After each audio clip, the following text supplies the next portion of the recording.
Hello అండి, welcome back to our channel Srija Siri vlogs.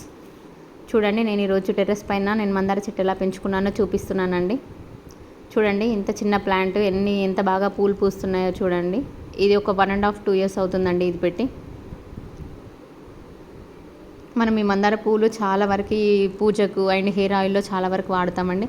చూడండి, ఇది నేను నార్మల్ పైప్లో పెట్టానండి. ఇందులో కంపోస్ట్ అండ్ మట్టి 2 మిక్స్ చేసి పెట్టాను అంతే.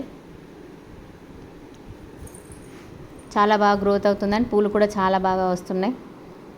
మనం మందార ఆకులు కానీ పూలు కానీ ఆయిల్లో వేసి మరిగించుకొని పెట్టుకోవడం వల్ల హెయిర్ ఫాల్ తగ్గుతుంది అండ్ వైట్ హెయిర్ ఎక్కువ రాదు అండ్ డాండ్రఫ్ కూడా తగ్గుతుందండి. మీరు ఒకసారి ట్రై చేయండి.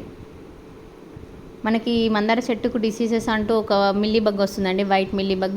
అది స్టార్టింగ్లో మనము అబ్జర్వ్ చేస్తే వెంటనే తీసేయచ్చు. లేదు ఎక్కువ క్వాంటిటీలో ఉంది అనుకున్నప్పుడు మాత్రం మనం హెయిర్కి యూజ్ చేసే షాంపూ వాటర్లో కలిపి స్ప్రే చేయడం వల్ల మనకు ఆ మిల్లీ బగ్ చాలా వరకు తగ్గుతుందండి. మందార చెట్టు పెంచుకోవడం చాలా ఈజీ అండి. సో మీరు కూడా ట్రై చేసి చూడండి. Thank you.